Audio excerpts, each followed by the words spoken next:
Hola, bienvenidos una vez más a Operación Crimen. Hoy hablaremos del caso del niño Dylan Santiago, quien falleció hace un año. Para analizar este caso nos acompaña hoy Héctor Julio Velosa Casallas, investigador judicial, privado y profesional en seguridad privada. Recordemos que en 2024, el 6 de febrero, Dylan Santiago Castro desapareció en una zona rural de la localidad de Usme, acá en Bogotá. El niño de 2 años de edad había desaparecido de la cocina de su casa mientras su mamá, Derlit Juliet Rivas, estaba haciendo labores domésticas.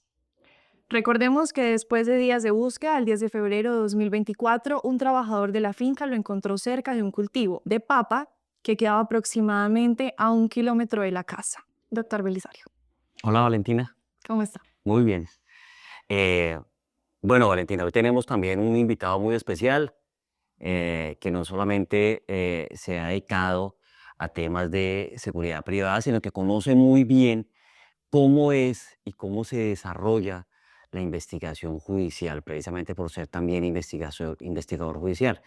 Y en ese sentido, pues quisiera que Héctor nos ilustrara en cuál es, de acuerdo a la labor de policía judicial, las que se debieron hacer o las que se están haciendo en el caso específico del niño Dylan Santiago. Buenos días, doctor Belisario. Buen día. Hola, Valentina, qué gusto.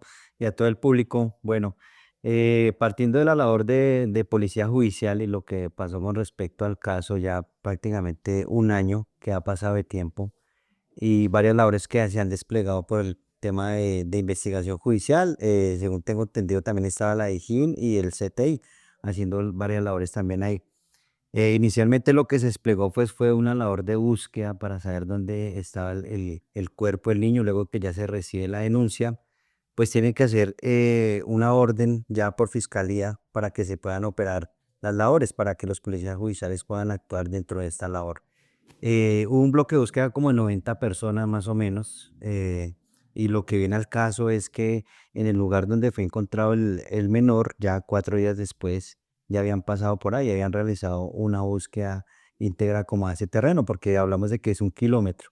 1 kilómetro, digamos que realmente es muy cerca hacia el área donde ocurrieron los hechos y donde estaba la finca que residía el menor con su señora madre. Héctor, yo quiero que la gente que nos ve y nos escucha entienda un poco cómo es esa búsqueda. Es decir, la gente imagina 90 personas y dice, uy, eso es un montón de gente, ¿sí? Y además, ¿cómo es que si hacen un barrido, que es una de las técnicas, o dentro de esas técnicas de barrido, usted nos puede explicar mejor, cómo es que no encuentran el cuerpo y cómo después de 4 días, cuando vuelven a hacer ese barrido, sí lo encuentran?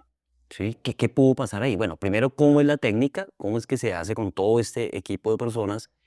Y segundo, ¿por qué aparentemente en ese primer esfuerzo de búsqueda no se encuentra y posteriormente sí?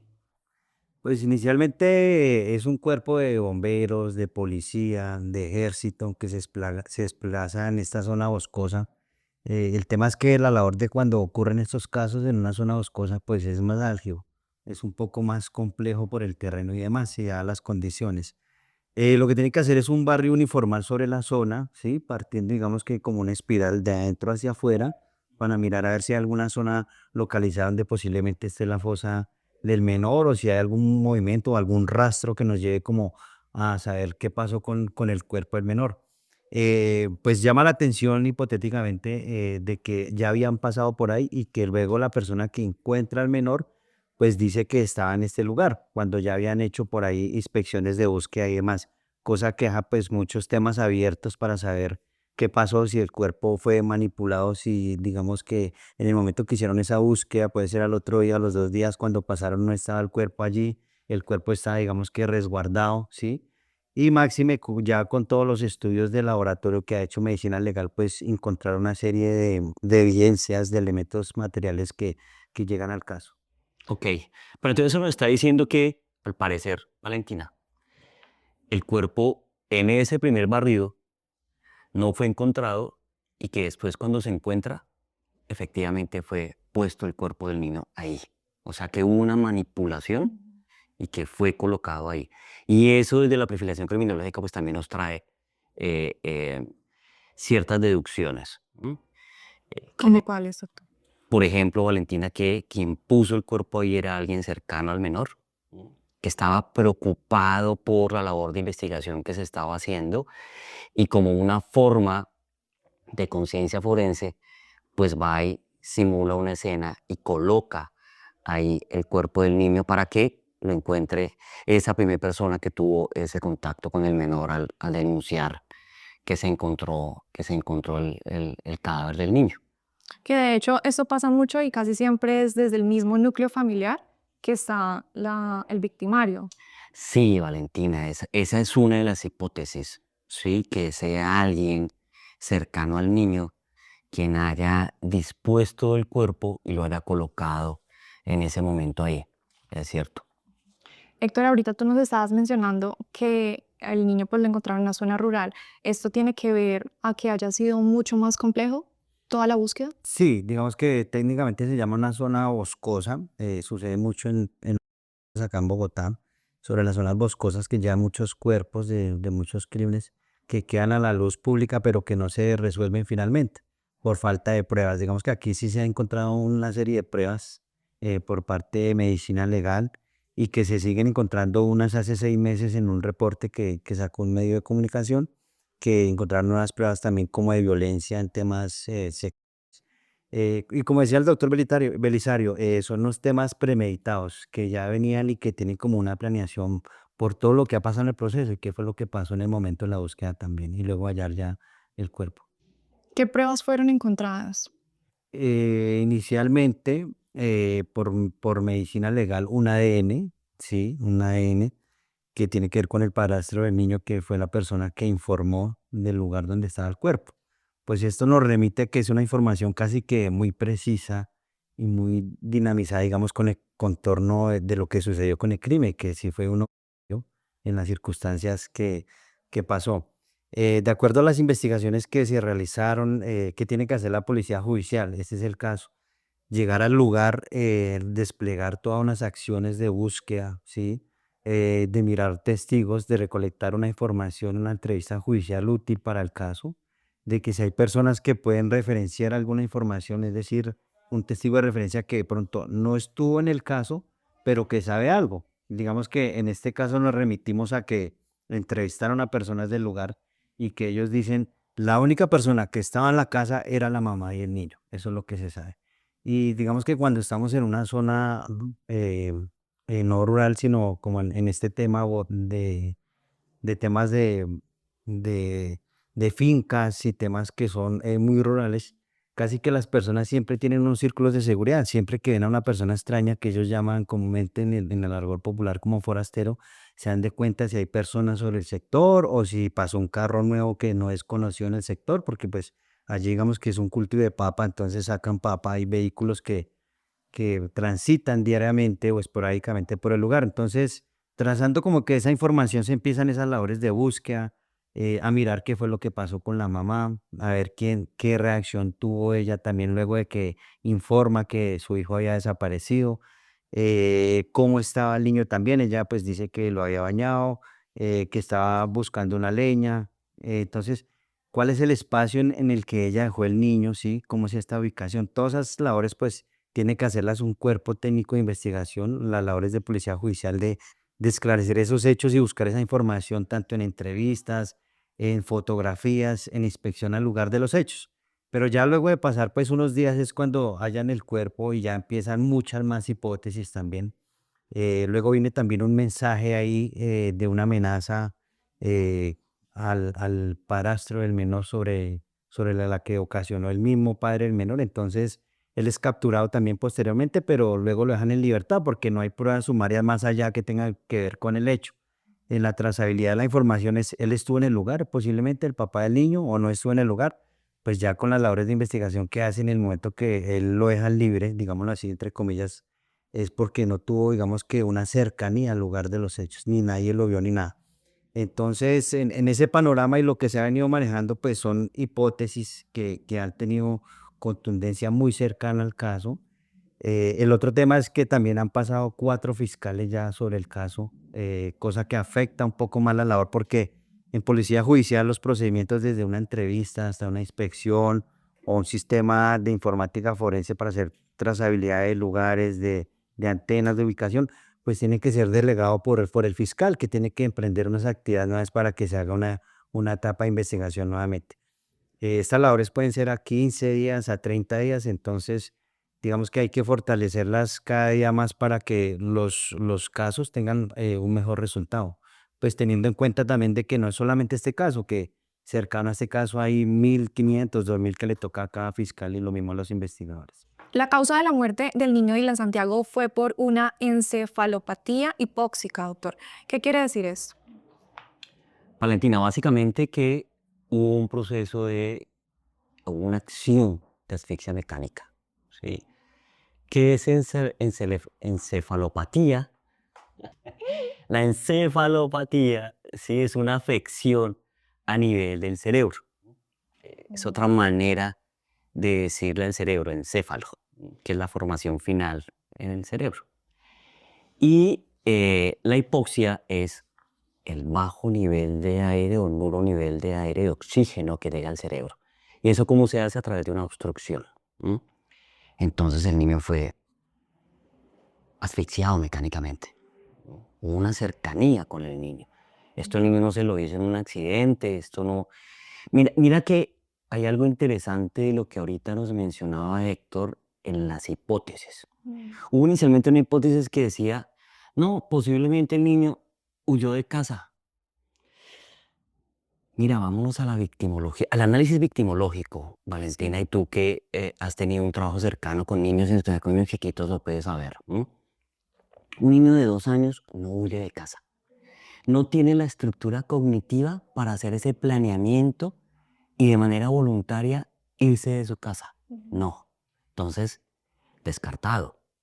Un niño de 2 años tiene varios riesgos victimológicos, precisamente por su poca capacidad cognitiva de toma de decisiones, de dependencia con figuras que son importantes para él. En este caso, y como bien lo decía Héctor, el niño estaba al cuidado de la mamá. Entonces hay un tema de descuido, ¿sí? El niño se aleja un poco del sitio o es atraído por algo o por alguien y ahí es cuando el niño desaparece. Pero no por voluntad del niño, no es una decisión de Dylan Santiago de decir, es que estoy aburrido de mi casa y me voy. A la par a estas situaciones, fíjate que hay una relación muy conflictiva entre la mamá y el papá del niño. No el padrastro del niño que después, como muy bien lo dijo Héctor, resultó involucrado, sino con el papá biológico del niño. Al parecer había una situación de presuntos actos de violencia intrafamiliar. Al parecer también podemos estar aquí incluso ante algo que tú y yo hemos hablado en programas anteriores y es una violencia vicaria.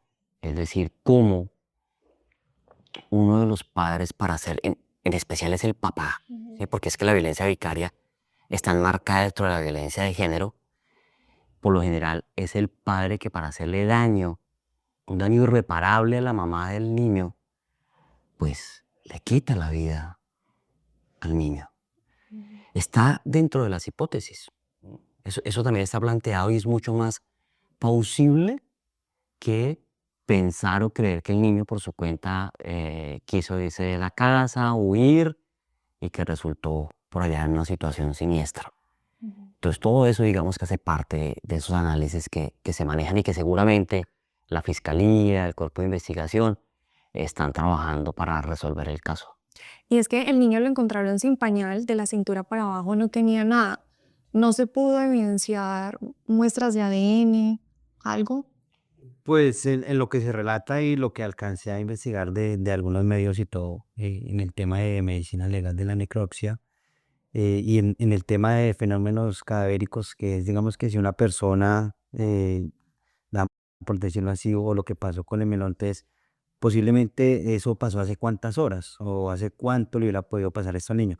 Lo que dicen acá fue que fue muy temprano, o sea, que digamos que luego que él se pierde, por lo menos 3 o 4 horas es cuando pierde la vida. Entonces, esos hallazgos son importantes para hacer una materia de análisis y mirar, bueno, el presunto agresor, la persona que se llevó al niño y que lo llevó hasta ese sitio o lo manipuló porque pues se encuentra luego de que ya habían pasado por allí y demás, como tú dices, que se encuentra sin pañal, ¿qué pudo haber pensado? Porque digamos que tener al niño en estas condiciones y más si hubo una asfixia mecánica, como decía el doctor Belisario, y que ahorita en los últimos dictámenes de medicina legal encontraron otros aspectos relevantes también que no me atrevo a decir bien cuáles son, pero que tienen que ver ya con el final del caso. Entonces, digamos que es lo que se mete en la cabeza de la persona, por qué le quité el pañal, la ropa, si pensó en que por ahí se pudieran conseguir algunas evidencias o simplemente si dejaba al niño así, como en el estado que lo encontraron, no hubieran podido encontrar las evidencias. Entonces, ya es un tema del manejo de la conducta criminal que la persona accedió para cometer este hecho. Ok. ¿Cuál ha sido el proceso judicial por parte de CTI?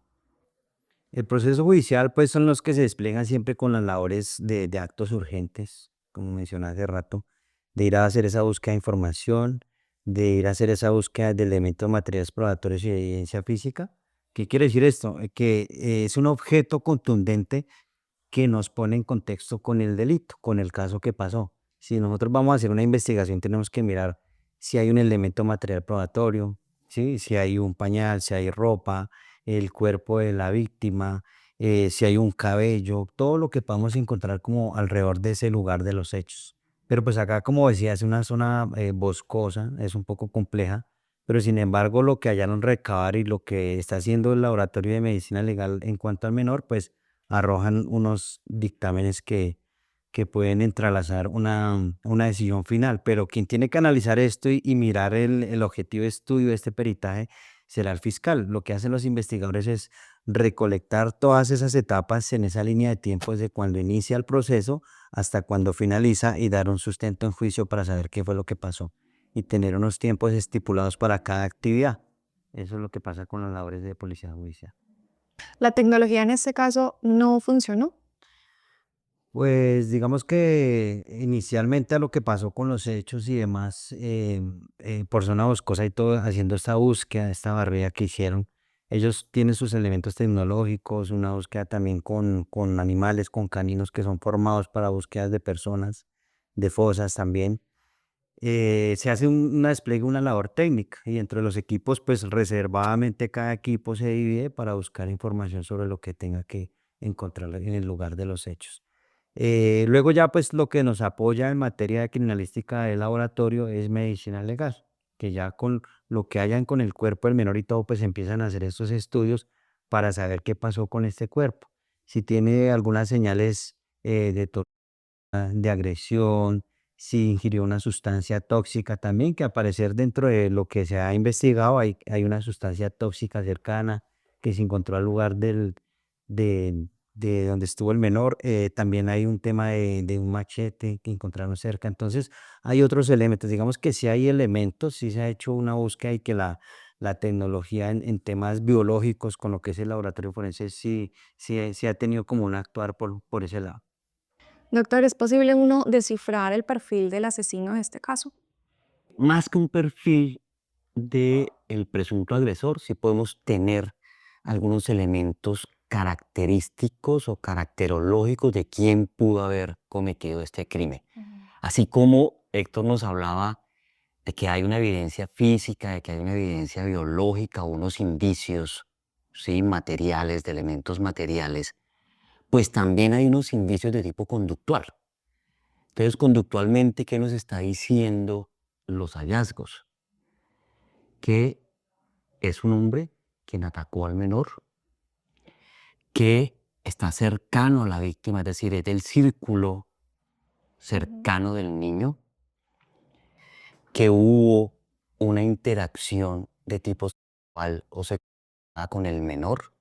Esto lo apoya no solamente pues lo que dice el cuerpo en relación con una posible agresión sexual y con algunos vestigios de ADN, sino adicionalmente la asfixia mecánica. Tiene un carácter muy sexual. Y que hay un móvil que al parecer no corresponde con los que se pueden encontrar, por ejemplo, con los seriales, sino que tiene una connotación de tipo emocional, posiblemente vengativa, hacia uno o alguno de los miembros de la familia del menor. Se puede hipotetizar hacia la mamá, tal vez para hacerle daño a ella. Y se toma de esta manera tan perversa la vida del menor y se deja expuesto. Fíjate que quien lo hace no se toma el trabajo de sepultar el cuerpo del niño para que no sea descubierto, sino que lo deja expuesto para que sea descubierto después de haber hecho los investigadores una búsqueda, ¿no? Todo esto nos trae ciertas significaciones que precisamente deben integrarse a la investigación que está haciendo o que ha venido haciendo Policía Judicial. ¿El cuerpo fue movido o lo dejaron ahí? Pues con lo que se ve ahí por la experiencia de que ya habían pasado por ese lugar, ¿cierto? Que no lo encontraron, tiene que haber una manipulación. Y máxime, como decía el doctor Belisario, digamos que tiene un tiempo premeditado esta persona para realizar estas agresiones, para realizar de pronto esta venganza y estas conductas que pasaron. Entonces, tiene que ser también una persona que sea muy cercana al lugar de los hechos, que conozca si por acá queda un sendero, un camino, que aquí queda este cultivo, si aquí de pronto hay un lago. Todas esas características se meten en la persona, en la mente de la persona en un momento inesperado para planear o hacer estas conductas sobre un crimen. Entonces, sí hubo una manipulación, evidentemente, porque si el niño lo sacan de la casa, como bien menciona la mamá, con las características de que estaba vestido, bañado, y en el momento que lo encuentran están otras características. Hubo mucho tiempo de manipulación para muchas cosas, de desplazamiento de un lugar a otro, de tal vez hipotéticamente tratar de ocultarlo mientras que pasaban por allí haciendo una búsqueda. Seguramente la persona pensó, no, no, si ya pasaron por este lugar, no vuelven a pasar, entonces voy y lo dejo allí. Hipotéticamente son cosas que surgen a la duda y que en el imaginario de esa investigación que uno busca siempre esclarecer y reconstruir esta historia, pues ahí caben muchas cosas de... Y lo más indignante es que ya pasó un año y no hay ninguna persona capturada. Es decir, al papá de Dylan Santiago se lo capturaron, pero a los pocos días fue liberado. Fue ¿Por qué? liberado. Pues cuando se captura una persona muy cercana al núcleo familiar o al lugar de los hechos, pero si se logra demostrar una inocencia, porque todos tenemos una presunción de inocencia, de que yo no fui, no estaba en el lugar, sí, evidentemente soy el papá, hay unos señalamientos, pero no son claros, no hay pruebas objetivas y contundentes contra esos señalamientos, él en su presunción de inocencia pues queda libre por eso, porque lo que se logró pues extraer bajo la información investigativa es que no estaba en el lugar de los hechos. Tampoco no hay un testigo de referencia que lo vio, que él se desplazó ni nada. Él aparentemente demostró que no estaba en el lugar de los hechos. ¿Y qué ha pasado actualmente con este proceso? Actualmente hay un cambio de fiscales, 4 fiscales pasaron por el caso. Hace como 5 meses estuvo el último dictamen de medicina legal que amplió un poco más a temas de violencia sexual, de agresión, de muchas laceraciones y temas que le pasaron al niño. Entonces ya en esta etapa ya lo que tiene que coger de rumbo la fiscalía es que mediante estos análisis, todo lo que ha pasado en el caso con las personas que han interaccionado desde la mamá, el mismo padre, el padrastro y las personas, lugares como cercanas al lugar, la fiscalía ya tiene que sacar, digamos que una acusación plena sobre estos hechos y mirar cuál fue la línea investigativa que desarrolló y cómo logra probar ese crimen, qué fue lo que pasó con este, teniendo esos indicios ya claros, teniendo una información ya recolectada, teniendo unas etapas previas ya al proceso, pues ya tiene que dictaminar en ese análisis algo contundente y evidente, ¿no? No pueden hacer una acusación tampoco sin elementos contundentes o simplemente vincular a una persona porque es un indicio o es un sospechoso, sino tienen que ir un poco más allá. Entonces, en el momento que ellos vayan a sacar una acusación, tienen que ser muy claros y muy contundentes de acuerdo a los elementos materiales probatorios y la evidencia física que se ha recolectado al día de hoy. Doctor, en las entrevistas que dio la mamá de Dylan Santiago, ¿qué se puede analizar? Mira, Valentina, esa es una muy buena pregunta porque Derly, a los ojos de muchos espectadores, resulta con conducta sospechosa. Pero hay que analizar el contexto de Derly, ¿sí? Derly viene de una extracción campesina, no es una persona que tenga una cognición social lo suficientemente desarrollada, ni vocabulario suficiente para expresarse. Entonces, por eso ella no ofrece contacto visual, sus palabras son muy concretas, hay demasiado concretismo en lo que dice. Em, sí se nota un tema, evidentemente, de negligencia en el cuidado y es algo en lo que yo insisto e insistiré para el cuidado de nuestros niños. Uno desde chiquitos, desde esa edad, debe decirle que la primera regla es el autocuidado. No significa que el niño se vaya a cuidar solamente a sí mismo, porque a esa edad depende exclusivamente de sus cuidadores y de sus papás. Pero sí hay que empezar a darle al niño unos indicios, en especial cuando empieza a desarrollar lenguaje, de que anuncie, grite, cuente, que no confíe, en especial en extraños o en personas que quieran imponerle, por ejemplo, secretos que pueden ser de la familia. Em, pero acá parece que ella estando sola, solamente con su hijo, con su niño de 2 años, en una finca a la que hacía más o menos 2 semanas había empezado a cuidar, pues esto aumenta también el nivel de riesgo victimológico. Aumenta el nivel de riesgo. Ella inclusive dice, pues yo no conocía a los vecinos, yo no distinguía a nadie en su propio vocabulario y puede ser que así haya sido. Y eso pues con mayor razón también empieza a aumentar el riesgo victimológico. Que ella haya sido victimaria, no creo, porque es que hay unos elementos de los que Héctor ahorita nos hablaba, en lo que se encontró o en los hallazgos que hasta ahora tiene la investigación, que son de carácter o sea, y eso no lo hacen mujeres, eso es de hombres, eso es de cerebros masculinos, agresores masculinos.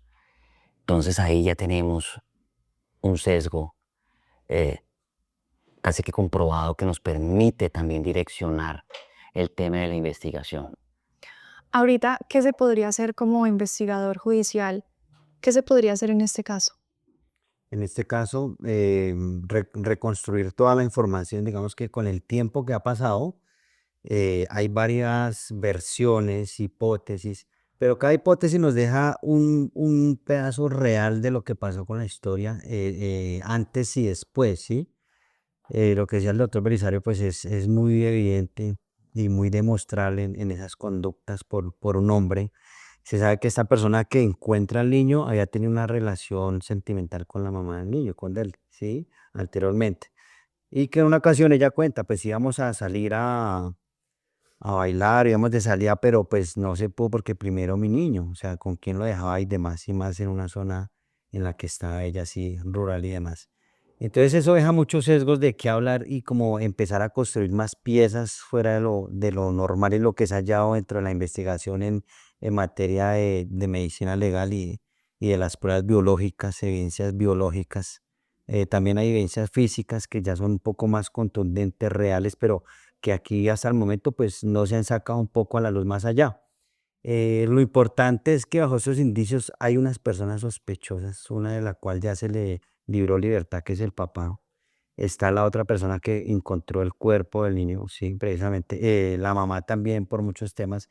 Entonces es como coger y unir toda esta información y también luego de que se hace la investigación de que vamos al campo y miramos hasta el día de hoy, pues no ha habido como una acusación ya formal frente a alguna persona y nada.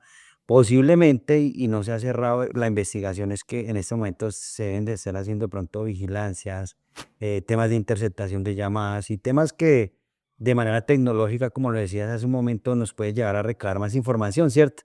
Porque ¿qué hace el criminal comúnmente? Digamos que comete el homicidio o está en el crimen o la conducta que despliega y posteriormente, a priori, ¿el qué viene a hacer? Hacer como una reconstrucción, a mirar, a ver esto me quedó mal, me quedó bien, o si hubiera podido hacer esto. Alguna información siempre se saca de todo ello. Entonces, digamos que sí hay muchos elementos para poder trabajar y poder sacar algo más allá de lo que hasta el momento ha resultado el caso. Aún podrían haber capturas. aún podrían haber capturas. Eso es lo que se espera, Valentina. Yo creo que todo el mundo dice que se encuentre responsable, que haya justicia. La misma mamá en su propio lenguaje, aunque no es emotiva, pero que no sea emotiva no significa que no sienta el dolor de la pérdida de un hijo. Está también clamando por justicia, por supuesto. Héctor, pues muchas gracias por haber aceptado nuestra invitación acá en Operación Crimen. No, muchas gracias a ti, Valentina, al doctor Belisario, y qué bueno este programa que nos da luces para poder hablar sobre la investigación criminal. Yo soy Belisario Balbuena. Yo soy Valentina Estupiñán. Yo soy Héctor Velosa, investigador judicial. Para más contenido, síganos en todas nuestras plataformas digitales. Esto es Operación Crimen. Hasta el próximo capítulo.